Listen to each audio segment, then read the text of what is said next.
그런데 창세기 기록을 저도 옛날에는요 그냥 막연한 그냥 이야기 뭐 하나님이 위대하다는 뭐 벌 주는 그런 하나님이고 나쁜 짓 하는 사람은 벌 주는 분이고 그러니까 거기에 맞춰서 그럴듯하게 꾸며놓은 뭐 이야기 정도로 저도 생각했었어요. 옛날에 성경을 저는 어릴 때부터 아기 때부터 엄마 뱃속부터 저는 이제 성경을 가까이 했거든요. 그러다 보니까 귀에 못이 박힐 정도 많이 들었을 거 아닙니까? 대홍수 이야기를. 근데 들어도 뭐 그렇게거니 그냥 별로 심각하게 생각 안 하고 그러려니 좋은 교훈에 뭐 우리에게 어떤 교훈을 주기 위한 기록이겠지 뭐 그렇게 정도로 넘어갔었어요. 이게 실제 역사라는 생각을 별로 안 해봤다 이 말이죠. 그런데 그러다가요 제가 중학교로 갔어요. 중학교 2학년 때 한문 시간이 있었어요. 옛날에는 한문 시간이 있었어요. 지금도 있나 모르겠어요. 한문 시간 아 있었어요? 지금 젊어 보이시는데 정말로 한문 시간 있었어요. 최근에 저 국민학교 나왔으면 그래요? 아니 얼굴 보니까 뭐 30대 초반 같이 보이는데 국민학교 나왔어. 그러면은 엄청 오래됐는데 국민학교를 알면은 저도 국민학교 나왔잖아요. 아니 연세가 실례지만 어떻게 되세요? 총각 뭐 얼굴 보니까 완전 총각인데 47이요? 아 제가 이 뇌출혈을 맞은 때가 딱 47살 때 그때 맞았어요. 그 나이에 제가 이래 됐어요. 그래서 지금 두 번 뇌출혈을 해갖고 지금 19년 20년째 병원에 지금 입원해 있거든요. 이야 연세에 비해서 굉장히 동안이시고 미남이셔. 피부도 좋고 와 이거 뭐 얼굴 보면은 누가 보더라도 총각이라고 바로 그냥 알겠구만. 근데 47이면 깜짝 놀랐네 진짜. 아 그러시구나. 그럼 국민학교를 이제 알면은 중학교 갔을 때 한문 시간 있었겠네. 근데 한문 시간에 제가 왜 이 말씀을 드리냐면은 그때 제가 중학교 2학년인데 저는 한 살 먼저 들어갔어. 7살에 학교 들어갔어 국민학교를. 그러니까 불과 뭐 13, 4세 13, 4세 때인데 선생님이 한문 선생님이 어느 날 칠판에다가 있잖아요. 배선자를 크게 써놔. 그리고 물길 따라 흐를 연자 있잖아요. 알죠? 그걸 칠판에다 떡 써놔. 8팔자에 입구자에 배주자가 이제 배선자 아닙니까? 그러다가 8팔자에 물수변에 8팔자의 입구자는 물길 따라 흐를 연자. 이 우리 회사의 역사를 연역을 소개하겠습니다. 말할 때 그 연자 아닙니까? 근데 선생님이 우리한테 물어요. 그걸 크게 두 자를 써놓고 너희들 이거 여기에 8팔자가 양쪽에 다 들어가는데 왜 8팔자가 여기 들어가는지 아냐고 물어요. 우리가 알 리가 있습니까? 모릅니다. 그랬더니 선생님이 하시는 말씀이 이거는 말이야 수천 년 전에 8명의 식구가 입구자는 식구를 얘기하는 거래요. 8명의 식구가 배를 타고 살았기 때문에 배주자를 넣어가지고 옛날에는 큰 배가 필요 없었을 때는 이런 배선자 같이 큰 배를 의미하는 한자도 필요 없었다. 그냥 배주자로서 충분히 했는데 인구가 많이 늘어나고 큰 배를 표시해야 될 필요가 있었을 때 바로 노아 가족 8명의 식구가 배를 타고 살아나서 인류의 시조가 됐기 때문에 그래서 배선자에 8팔자가 들어가는 거야. 그리고 바로 이 8명의 역사가 곧 인류의 역사이기 때문에 연역할 때 물길 따라 이 8명이 사람이 물이 있어 사니까 물길을 따라서 이동하면서 인류를 퍼뜨리고 더 낳고 문명을 일으켰기 때문에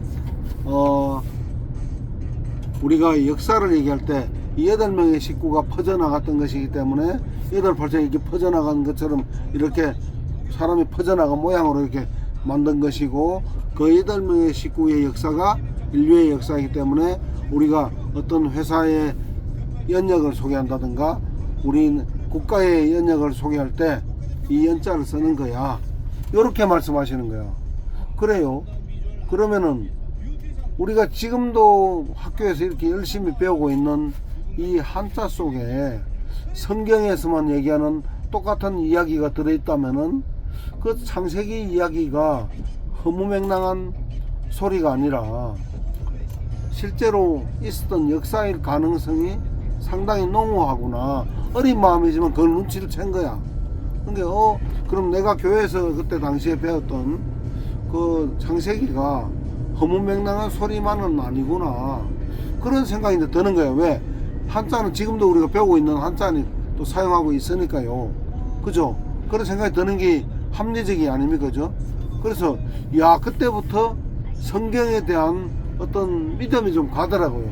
옛날에는 뭐 가장 높은 산 꼭대기에서도 그 꼭대기가 물 밑으로 6.75m 15큐빗이나 잠겼다. 1큐빗이 44.5cm니까 15큐빗이면은 6.75m예요.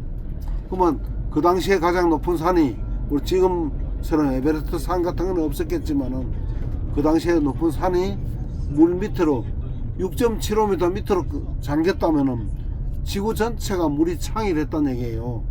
그렇다면은 야, 이게 믿을 수가 없었던 얘기인데, 와, 이 말이 일리가 있는가 보구나. 믿음이 갔어요. 그걸 한자를 보고 나니까. 근데 같은 선생님이 어느 날 또 돌아오셔가지고 우리 한글이 굉장히 우수한, 세계적으로도 우수한 글인데 한 가지 취약점이 있다 이게야. 뭐냐? 가령 사자가 왔다 그러면은 누가 고함을 쳐요. 그러면 우리 사장님 같은 경우는 누가 와서 갑자기 고함을 쳐요. 사자가 왔다 그래요. 그러면은 무슨 말로 들립니까? 그 말이 사람의 직업에 따라서 처해진 환경에 따라서 전혀 다른 말로 들을 수가 있겠죠. 한글로 그냥 사자가 왔다 이렇게만 얘기하면, 그러면 우선 어떤 자기 남편이 사냥꾼인 사람들은 아, 사자가 사람 잡아먹으러 왔는가 보다, 위험하니까 도망가라고 고함치는가 보다 하고 도망갈 수도 있겠죠. 그죠? 또 어떤 사람은 왕의 궁궐에서 일하는 신하야. 그러면은 사자가 왔다 그러면은 아, 궁궐에서 누가 왕이 보낸 전령이 사자가 왔나 보다 하고 또 채비를 차리고 손님 맞을 준비할 거란 말이에요. 그죠? 그럴 수도 있고, 또 어떤 남편이 죽은 과부는 남편이 죽은 걸 믿지 못하고 살아 돌아올 것 같아 갖고 늘 기다리던 사람이 있다면은 아, 죽은 사자가 살아서 돌아왔다, 그 남편이 왔나 보다 이렇게 착각할 수도 있고, 그 사람의 처해진 상황에 따라서 전혀 그 사자란 말이 다르게 들릴 수도 있다 이 말이죠. 그죠? 한글이 이제 이게 맹점이다 이게요. 뜻 글자가 아니고 소리 글자이기 때문에 구별이 안 된다 이죠. 그러나 한자를 쓰게 되면은 이게 동물의 사자를 얘기하는 것인지, 왕이 보는 사신사자를 쓴 사자를 말하는 것인지, 죽을 사자를 써서 죽은 사자가 돌아왔다는 죽은 사람 살아 돌아왔다는 말인지 바로 구별이 설명 없이 된단 말이에요. 앞뒤 맥락 필요 없어. 그렇기 때문에 우리 한글은 뜻글자인 한자와 동전의 양면과 같다. 그렇기 때문에 절대로 한자를 무시하거나 배우지 않으면은 나중에 살아가는데 상당히 의사소통이 잘 안되고 지장이 많을 수 있으니까 한자를 열심히 공부해야 돼. 알았지? 그렇게 말씀을 하신 그 비슷한 이유로 얘기를 하셨어요. 그래서 한자의 중요성은 동전의 양면과 같이 한글과 같이 써야 된다, 그렇게 얘기를 하셨거든요. 근데 재밌는 거는 똑같은 선생님이 얼마 안 있다가 와갖고 뭐라 했는지 알아요? 야 너희들 한자 공부하기 쉽냐 어렵냐 그래요. 아이고 골치 아파 죽겠어요. 너무 어려워요. 그랬더니 자 축하한다 이러면 박수를 치시는 거야 한문 선생님이. 아니 무슨 말인가 했어요. 근데 좀 이따 하시는 말씀이 너희들 이제부터는 문교부에서 한문 공부 안 해도 된다니까 그 시간에 영어나 수학 같은 거 그런 거 열심히 공부해라 그러란다. 한자가 필요 없단다. 이제 그 한문 선생님이 얼마나 서운하겠어요. 갑자기 한문이 문교부 교과서에도 안 나오고 시험도 안 나오니까 수학 영어 공부하란다 그러시면서 우리 보고 야 너희들 이제 한문 공부 안 해도 되니까 축하한다 이런 박수를 치시는 거예요. 거기 박수가 좋아서 치는 게 아니고 너무 막 이해가 안 되고 서운하니까 심박수였어요. 혹시 우리 이 선생님 옛날에 공부할 때 한자 없어졌던 적 모르죠? 없어졌다가 다시 부활한 건 모르죠? 우리 1900 내가 그때가 1975년 경이었거든요. 한문이 우리 교과서에서 열심히 마치 한자 공부하고 있는데 갑자기 한문이 없어져 버렸어요. 앞으로 시험도 안 나오고 교과서에서도 안 나온다면서 실제로 없어졌어요. 그때까지만 해도 관공서에 가면 전부 한문으로 다 이렇게 했거든요.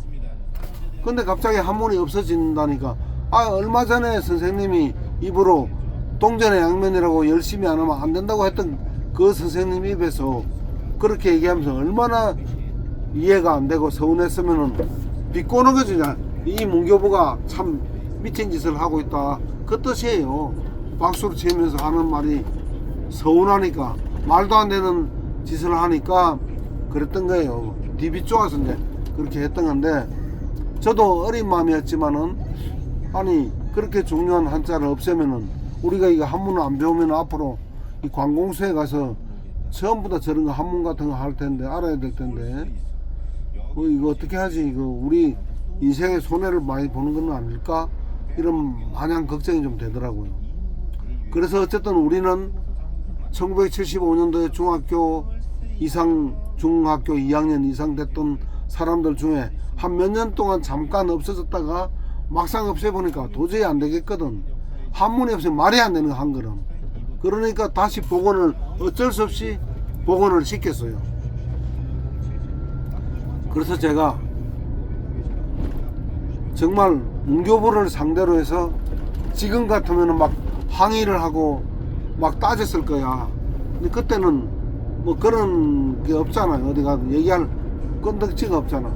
그래서 그냥 아무 소리 못하고 불만이 있지만 지나갔어요.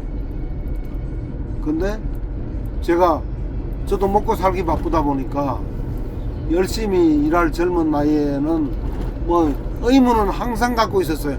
왜 한문을 없앴을까? 그 의문이 수십 년 동안 어른이 될 때까지도 계속 갖고 있었는데 누구한테 물어봐도 아는 사람 하나도 없어. 관심도 없어요. 그거 뭐 없어졌다가 새로 생겼나? 자기가 배울 때 없어졌는데도 내가 이렇게 물어보기 전까지는 기억을 못해. 막상 물어보면 뭐 그때 맞아 없어졌었어 이렇게 얘기하는 사람이 있어. 나중에는 또 조용히 부활시켜 놓으니까 우리 선생님 같은 분들은 한자가 없어졌다 다시 생겼다는 자체를 몰라. 그죠? 그러니까 이게 웃기는 얘기야. 그 문교부가 그렇게 신뢰하던 문교부가 저는 어느 날부터 문교부도 대단한 사람들이 아니고 우리와 똑같은 평범한 사람들이구나. 그래서 이런 걸 내다보지를 못했구나 했는데 심각한 이유가 있어요. 한자를 없앤 진짜 이유를 제가 조사를 추적을 한번 해봤어요. 언제? 지금같이 병원에 이제 19년 있었다 했잖아요. 시간이 많고 할 일이 없잖아. 그래서 그 의문이 서물서물 들고 있는데 어느 날 김명현 박사라고 혹시 아시는 거 모르겠네. 한국 카이스트 그 재료공학 박사인데 이 양반 유튜브 아주 유명한 인사예요. 그 사람이 보면은 창세기 한자를 많이 다루더라고요. 제가 보니까 상당히 배울 게 많아. 보니까 옛날 생각이 나는 거야. 이야, 한자를 이래서 없앴구나라는 것이 이제 알게 된 거예요. 그 뭔지 하면은 현 학계가요, 이 진리를 탐구하거나 밝혀내는 것이 목적이 있는 학문을 하는 게 아니고, 이 현 학계는 무신론을 하나님이 없다, 모든 것은 저절로 생겼다, 우리 인간도 원숭이가 진화가 된 것이다 라는 그런 그 기본적인 근간을 기초로 해가지고 이게 형성시킨 학문이 현대 학계예요. 진화론 위주의 무신론 학계란 얘기죠. 그러니까 창세기를 증명해주는 한자 너무 많다는 것을 먼저 눈치를 채고, 이런 한자를 그냥 두고서는 도무지 진화론을 가르칠 수가 없는 거예요. 아까 같이 배선자만 하나 보더라도 아니 성경에 나와 있는 내용하고 너무 일치하잖아요. 8명의 식구가 배를 타고 살았다, 또 그대로잖아요, 그죠?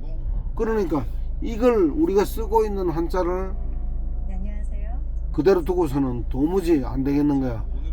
그래서 한자를요, 한국만 원래 없앴던 건 줄 알았는데 아니고 일본도 없앴었어요.